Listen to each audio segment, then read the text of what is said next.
Hey, what is up, ladies and gentlemen? This is my review slash recap slash analysis of Monday Night Raw from February 4th, 2013. I have some really messy notes that I took in the dark watching Raw. That's right.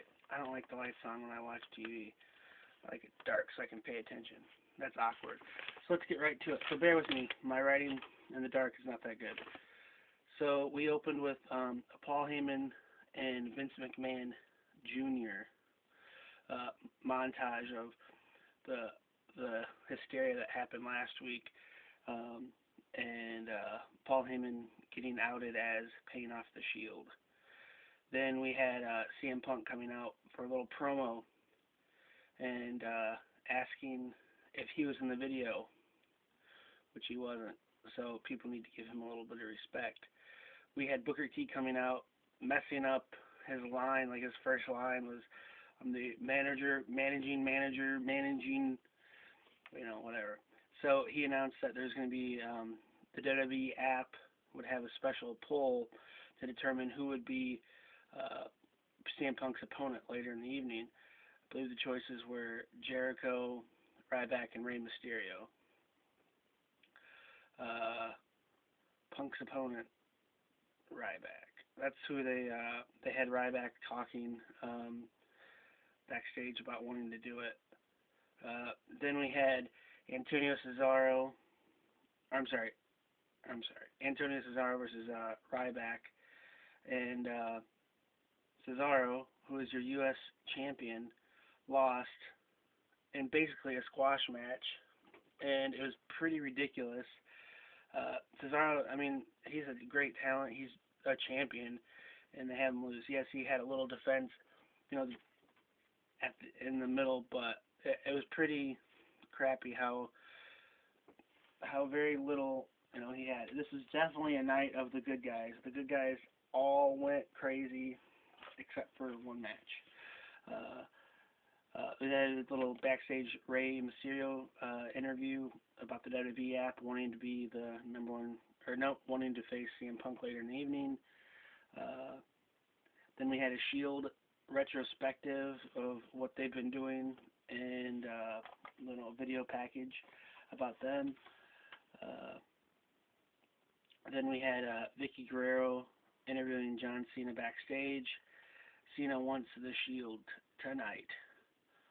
Then we had a recap of, it was announced last week, Trish Stratus, arguably the greatest wrestling diva of all time, women's wrestler, if you will. We had a very brief recap. The WWE usually, when they announce Hall of Famers, like they'll have a 4 to 6 minute video package, and then the next week they'll have a 2.5 to 3 minute package. So this was a condensed version. All I gotta say is Trish in a dress shirt with suspenders and dress slacks is the hottest Trish of all time. Even hotter than a bikini Trish. I just think she's phenomenally hot. And of course she's a great wrestler. So then we had Y2J cutting a little promo about wanting to be chosen for the WWE app. By the way, I don't want a freaking WWE app. I want a WWE network. I want more content. As you can see, I'm wearing my Broski shirt. I don't know if you can make that out, but yeah, that's my Broski shirt. Because this is more airtime on the YouTube than Zack Ryder had on Raw. I'm just saying that. Anyway, I want a network. You can actually have your superstars cut promos. You can have more time for your superstars. Then we had Santino Marella versus Jack Swagger. A new bearded Jack Swagger. Mark my words, Jack Swagger will be a champion in 2013. This dude, they're finally giving him his push. Yes, he's had the title before, but this is the first time he looks like a menacing threat. I enjoyed it. His new move is, instead of the ankle lock, it's called the Patriot Act. Hilarious. Then we had Alberto Del Rio versus Cody. It's not a mustache. It's a lifestyle, Rhodes. Good back and forth match. Very, very quick. Too short. Del Rio won. Nothing of note in that match. Then via satellite from down the street at a hotel, we had Big Show. He wants his belt back. He wants to end Del Rio. Then Jerry the King Lawler was showing the app again. Uh, they announced, I believe right now that they announced it was Y2J got chosen for CM Punk's match. So they had Rey Mysterio and Daniel Bryan taking on each other. And it was a nice back and forth match. Nothing that of note, Give me a sec. Oh, I believe there was a distraction. Wait, I'm drawing a blank. Give me a second. I can't read my writing.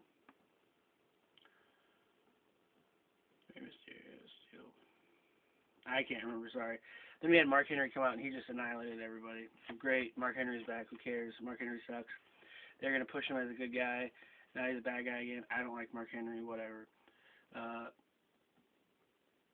Oh wait, I think the end of the match was Kane was Daniel Bryan got distracted. I don't remember. Anyway, Daniel Bryan backstage asked Kane where he was to help him win his loss. Why he wasn't out there? Would he help him again? He said, "Hell no." Then we had a Brock Lesnar and McMahon montage. Sheamus versus Kane. Sheamus won, basically a squash. Daniel Bryan distracted Kane. Like I said, basically the night was all good guys winning. Sheamus, whatever. Then we had Miz TV. He interviews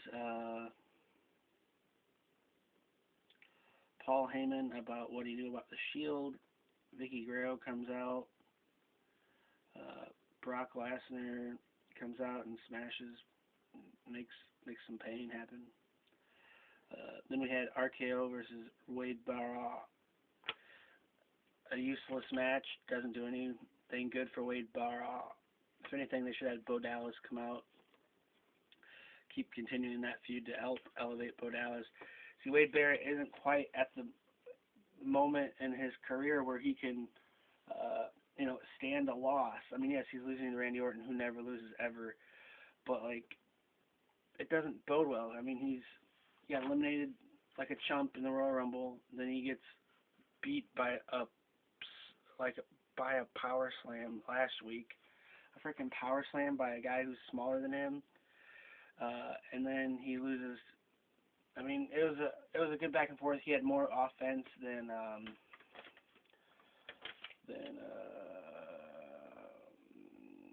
Cesaro did, but I mean, it's just, I don't know, just a waste, man. So then we had a new Fandango ad, finally, after 2 months of not having anything. After being inundated for 3 months with Fandango ads, we finally have one of 2 ads, and this definitely makes him look gayer, and I don't get why they're doing that. Not that there's anything wrong with gay, but it's stereotypically gay, and I don't get it. Johnny Curtis isn't gay. He's a ladies' man. They were billing him as a huge ladies' man, and they made him look extremely stereotypically gay. I don't know why they're doing that. The Raw Active Pull, Y2J versus CM Punk. So we had this match. This was a phenomenal match for Monday Night Raw. This is a phenomenal match for a pay-per-view. These are 2 of the best talents in WWE history, in my opinion. Obviously, the fans actually wanted to see a great match, so they put these 2 together. Back and forth. This is how pro wrestling should be. CM Punk was hating on the crowd so hard. They were giving the "This is awesome" classic indie chant, and CM Punk called them all marks. It was hilarious. This is just a wonderful back and forth match. This is how pro wrestling should be 100% of the time, in my opinion. CM Punk got that win. There was tons and tons of near falls, near submissions. They sold for each other. You can tell they were kind of getting gassed at the end, so they took it home. It was awesome. I don't care. The finish was, I don't care. It was a great match.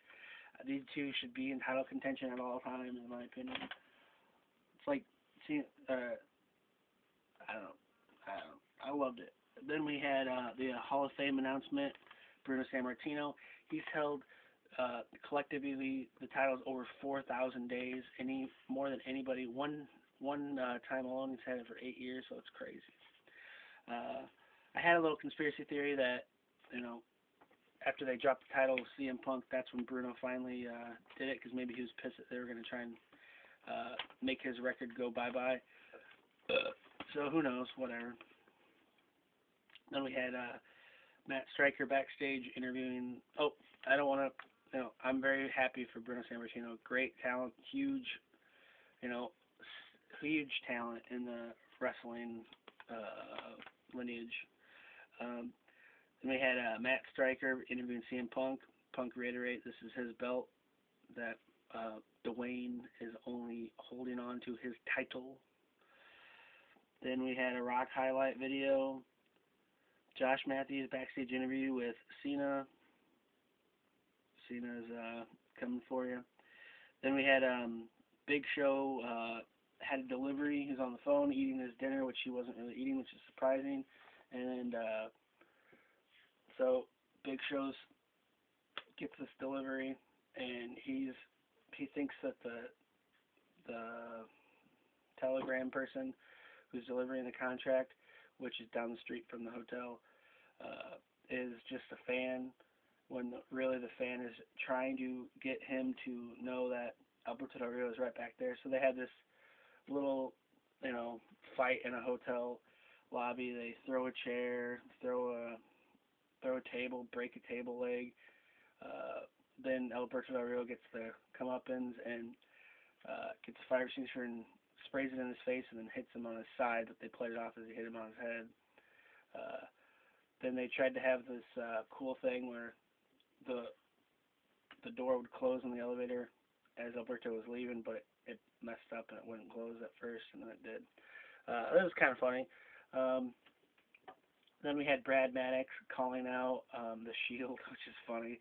The Shield came and gave him a vicious beatdown, only to have the entire WWE roster led by RKO, John Cena, Sheamus, Ryback, all these guys coming out along with everybody else, and they just, came down to give the beatdown on the Shield.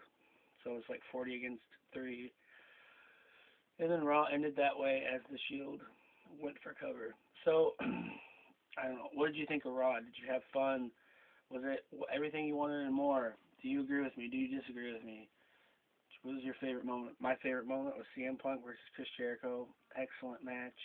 Win or lose, these guys are both winners. They kill it every single week. Great to see them back. That was a match, a 5-star match. 4 if you go out of 4. There definitely could have been some things. I think last week's Raw was a lot of fun. This one was pretty good. Good, maybe. Yeah, it's 3 hours, so it's tough. A lot of video packages. You thought there were video packages in the 90s and the 2000s. Oh yeah, 2010s, baby. The decade of video packages. Appreciate you watching my videos. As always, hit that little thumbs up if you can. Subscribe and share. I'm more than happy to do the same. Appreciate you watching once again, and let me know if you want me to review something else. Have a good day.